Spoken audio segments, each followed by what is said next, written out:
Hi, I'm Tracie O'Keefe. I'm a co-founder of SAGE, Sex and Gender Education Australia.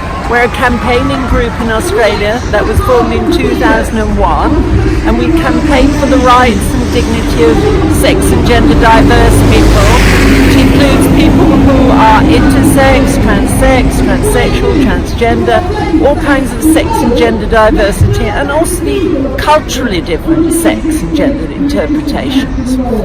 So here we are at the rally. The right wing is trying to bring in a bill so that it has the right to use hate speech against sex and gender diverse people and exclude gay, lesbian and sex and gender diverse people from schools, institutions. So it's a very hot time in Australia at the moment. In a moment you're going to hear Norrie May-Welby speak, who's a co-founder of SAGE. Norrie is a very interesting character because they're registered in Australia legally as having no sex at all.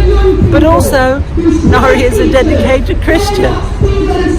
Thank you. Welcome everyone today, and I too want to acknowledge that we are standing on the Gadigal land, land of the Eora Nation, land never ceded. And if we're going to have a religion in this country, shouldn't it be the Indigenous religion?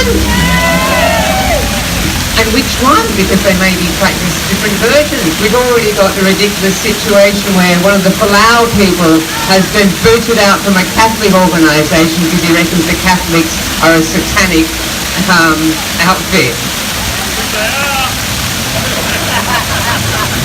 So if we are going to have a state-imposed religion, which one do we pick? Which particular cult?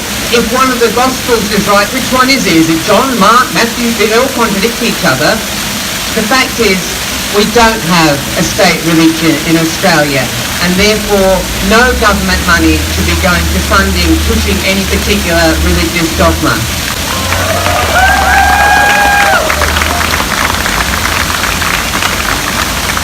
Where they are allowed to discriminate, of course, there's a disproportionate effect on gays and lesbians, and particularly on trans and sex and gender diverse people. Everyone has a right to employment. If all the religious monies are sucking up the government money, as they do in the charity area, that's just not fair. And also, we don't need to be given a hard... If religious people are allowed to push myths like the Adam and Eve stuff, which is used against gays in the marriage debate, where's that going to leave intersex people who routinely face interventions done on them to make them fit someone else's idea of how humans should be?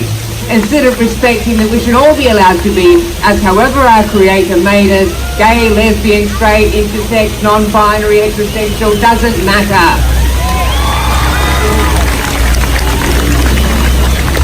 And I should also point out at this point that not all Christians worship mistranslations or even the accurate portrayals of patriarchy and racism in the Bible. I'm a member of the South Sydney Uniting Church, where we read the scriptures and all other manifestations of God's love through the prism of seeing God as our common creator and sustainer, and seeing all of creation, everyone in it, each other, as sacred. That means it's really important, really valuable. And that means we do have room for unfunded empathy.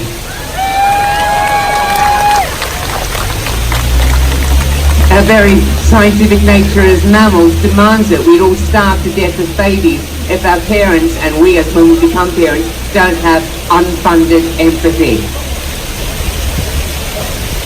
The mistranslation in the Bible that Falau's been trotting out, it doesn't actually say homosexual. It wasn't put that way until the revised standard version about the 1940s. The original word was arsenokoitai, a Greek word meaning boy molester. And yes, we agree as adults that we don't support child molesting or abuse of anyone's rights, particularly the young and vulnerable. So we would support a society that says I don't like that. It's wrong to turn that around and say it applies to same-sex relationships.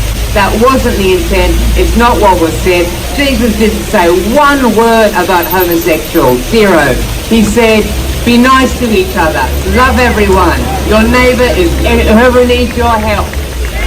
Whoever needs your unfunded empathy.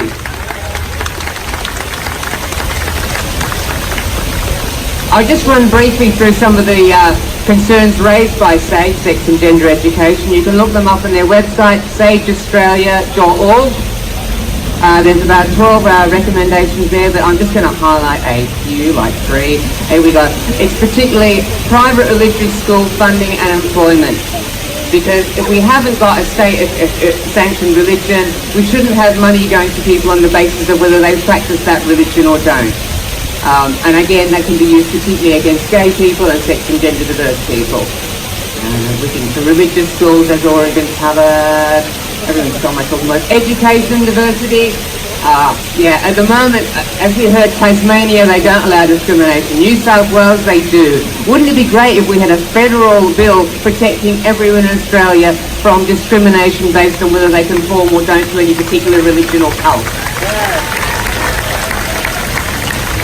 No government funding should be going to religious propaganda.